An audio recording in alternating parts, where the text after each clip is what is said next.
Part 2. Magkakapo na naman yung bingo nyo ah. Kaya mo kain doon? Andun sa loob, tingnan mo. Sabi! Lena! Ano ba ang problema mo? Ba't wala naman tayong ulam? Puro ka na nga lang inom. Wala ka na ng trabaho. Ang hirap-hirap na ng buhay natin. Pwede ba? Huwag mong pakialaman ang mga gusto kong gawin. Pag susugal mo, hindi ko pinapakailaman eh. Mano po, Tay? Mano po, Nay?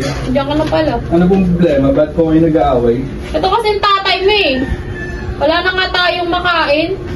Panay pa inom. Sige po, Nay. Magpapahinga muna po ako. Sige na.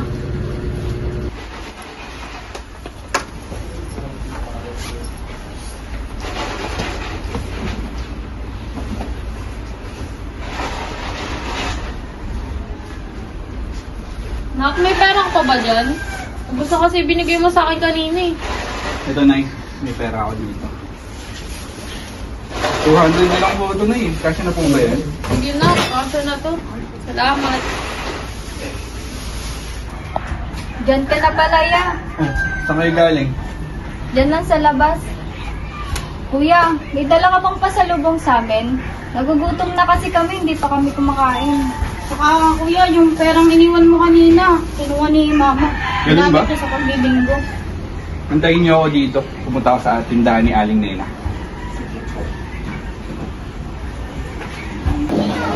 Aling Nena, baka naman pwedeng makautang ng 1 kilong bigas at 1 sardinas. Hindi pa kasi kumakain mga kapatid ki. Ay naku, laro. Nalilugi na ang tindahan ko, pati tatay mo puro utang. Sige naman na, Aling Nena. Babayaran kita sa katapusan. Last na to, laro ah. Hindi ko na kayo pagbibigyan. Salamat, Aling Nena.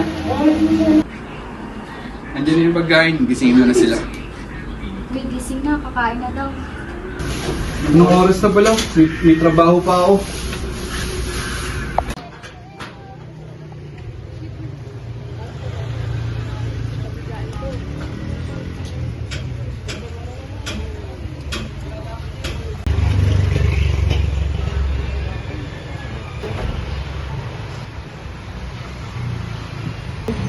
Hello sir, welcome sa Sugar Cafe. Ano pong order niyo? Isang matcha large. Isang matcha large. Yun lang po sir? Wait na lang po ng order niyo sir. Hello sir, welcome po. Ano pong order niyo? Saan po? Matcha lang po. Yun lang po. Wait na lang po ng order niyo sir. Hello sir. Saan po ano? Saan pakinawa? Isang okay na ako talaga. Yun lang po sir. Wait na lang po ng order niyo.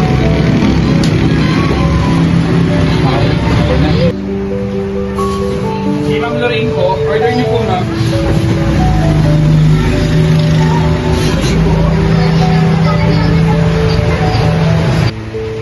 Mr. Veg po, sa po kay Ma'am Sam, order niyo po.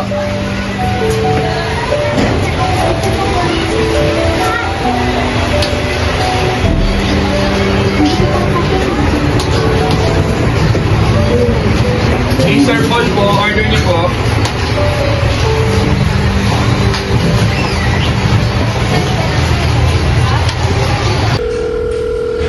Lero, ano ba yan? Nagsisimula ka pa lang sa trabaho mo, hindi mo pa magampanan ng maayos. Ni hindi mo nga magawa ng maayos yung mga responsibilidad mo? Pasensya na po ma'am. Madami po kasi yung dineliver kanina. Kaya po nalate ako ng kaunti. Pasensya na po, hindi na po ulit mauulit. Uy, Tol. Tol. Tol, ba't di ka pumasok kanina? Baka pwedeng sabihin mo ma'am, hindi na ako mag-aaral. Trabaho na kasi ako. Okay, Tol. Ingat, Tol. Good morning, Ma'am Nicolas. Ma'am, may sasabihin lang po ang importante. Sige, pasok.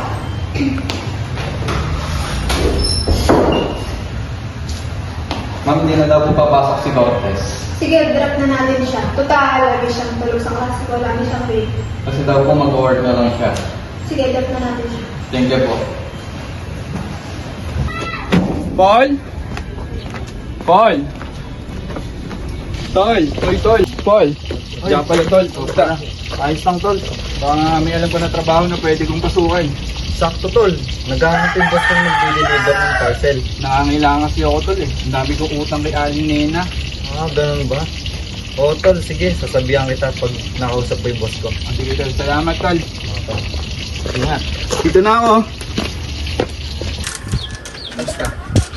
Ano palang balita sa trabaho nyo? Naghahanap pa ba kayo ng tauhan? Oo, tol. Nakausap ko na yung boss ko kahapon. Pwede ka na daw mag-start bukas. Dali mo na lang yung mga requirements mo, tol. Uy, talaga tol? Ganun ba? Maraming salamat tol. Pupunta na lang ako sa opisina nyo bukas. Sige, tol. Bukas na lang tol, salamat. Ingat.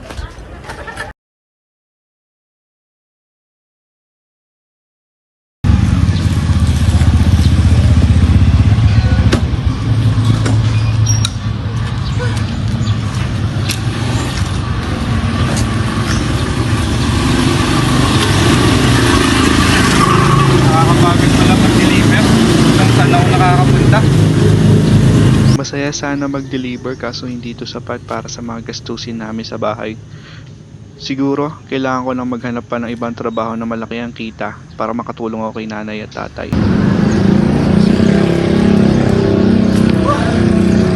Init naman. Nakakapagod. Naghahanap sila ng chef, dishwasher at cook na walang experience. Baka ito na ang sagot sa lahat ng paghihirap ko at ng pamilya ko.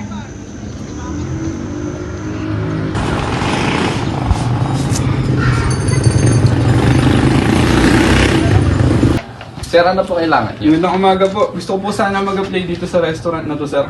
Sige po, tawagin ko lang po yung chef namin. Maraming salamat po, sir. Head chef, eto po yung naghahanap ng work. Ah, siya pala yun. Head chef, mauna na po ako. Balik muna po ako sa kitchen. Ah, sige. Thank you ah. Magandang umaga po, sir. Magandang umaga. Gusto ko po sana mag-apply dito sa restaurant niyo. Sakto, nagkukulang kami ngayon sa manpower eh. Ay, talaga po, sir.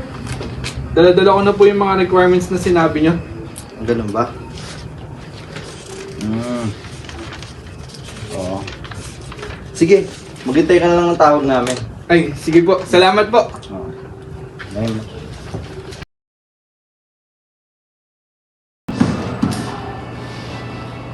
Head chef, ano kayo magandang gawin? Nagkukulang na tayo sa manpower. Natatambakan na tayo ng mga gawain at saka orders. Tungkol dyan, itatanong ko muna sa boss natin. Hey, chef. Pwede niyo pong doubling yung trabaho ko para po hindi tayo natatambakan. Sanay naman po ako sa mga ganung gawain eh. Ganun ba? Sige. Sabihin mo na lang sa boss natin na taasan yung sahod mo para makabawi man lang sa'yo. Ay, salamat po, hey, chef.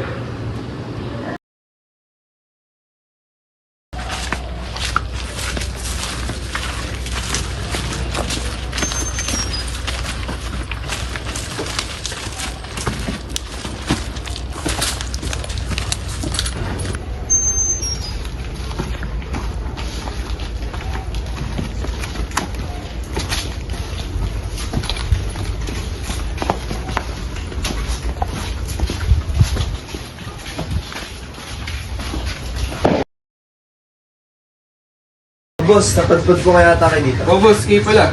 Laro, matagal ka nang nagtatrabaho sa akin. Kahit hindi mo gawain, ginagawa mo para ma-maintain ang customer. Tapos na po ba ako dito, ma'am? Ibig sabihin po ba, alis na ako? Silang ibig sabihin na Ano po yun, ma'am? dahil sa mga ginagawa mo, gusto na kitang Gusto po yung gawing ano? gawing head manager dahil sa sipag at tiyaga. Ay, talaga po, ma'am. Maraming salamat po. Asahan niyo po na mas pagbubutihan ko pa po yung trabaho. Salamat po. Jairo, okay na ba yung mga platong pinapupunasan sa'yo? Opo, boss. Thank you. Laro, Boss, pumunta ka na sa office ko at may pag-uusapan tayo. okay po, boss. Boss, ba't niyo po ako pinatawag? Gusto lang kitang i-congratulate sa promotion na nangyari sa'yo. Ay, maraming salamat po, ma'am. Hindi ko po akalain na makakarating ako sa point na to. Nagsimula po ako bilang dishwasher, naging chef, then ngayon po head manager na ng restaurant niyo. Maraming salamat po talaga, ma'am. Ko palaro sa sipag mo ako dapat ang magpasalamat sa'yo. Hindi ko po alam kung paano ko po yung mababayaran, ma'am. Bayaran mo ng sipag, laro, gaya ng dati.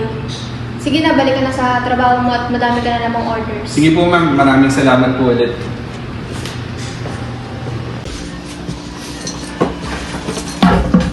Konting push pa. Sir, okay lang po ba kayo? Wala ito, okay lang ako. Pulit lang ako kagabi. Sige na, balikan mo na yung mga orders mo. Sige po sir, magsabi na lang po kayo. Salamat ah.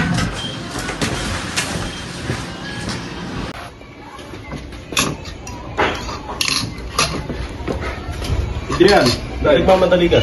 May gagawin ba po ako sa trabaho tayo? Kailangan ko nang pong mauna. Di pa tapos yung kinakain mo eh. Hindi, okay na po tayo. Kailangan, may ipuntate pa po ako sa tapusin. Ay, ka rin, Adrian. Apo, Nay. Kapansin namin namamayat ka na eh. Para rin po sa atin to. Dito na po ako.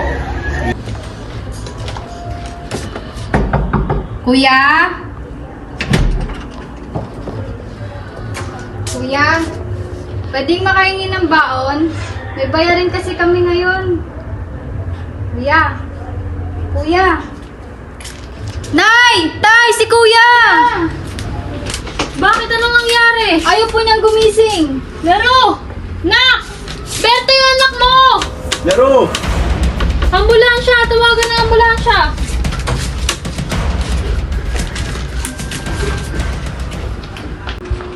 Berto! Bilisan mo! 45-year-old male, she's complaining.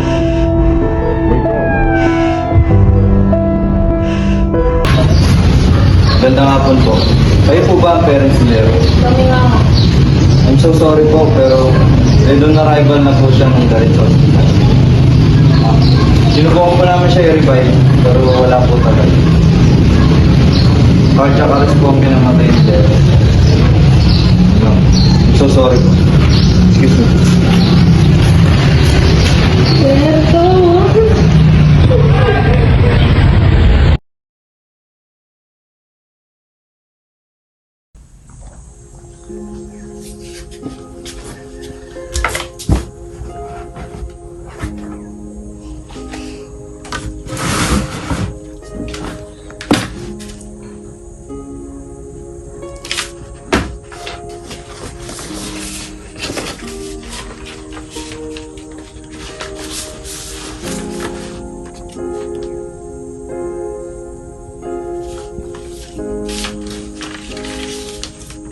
Totoo ba to? Titulo ng bahay at lupa.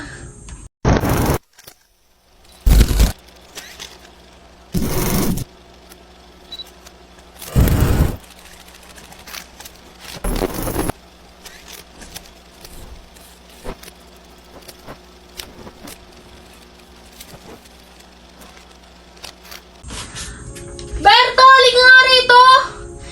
Tingnan mo to! Bakit Lena? Anong nangyari? Tingnan mo! Titulo ng lupa at bahay.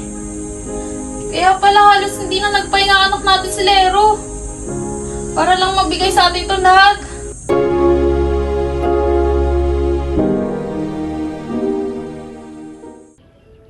Para sa inyo to, Nay, Tay. Hindi ako mapapagod. Mabigay ko lang ang buhay na gusto ko para sa inyo.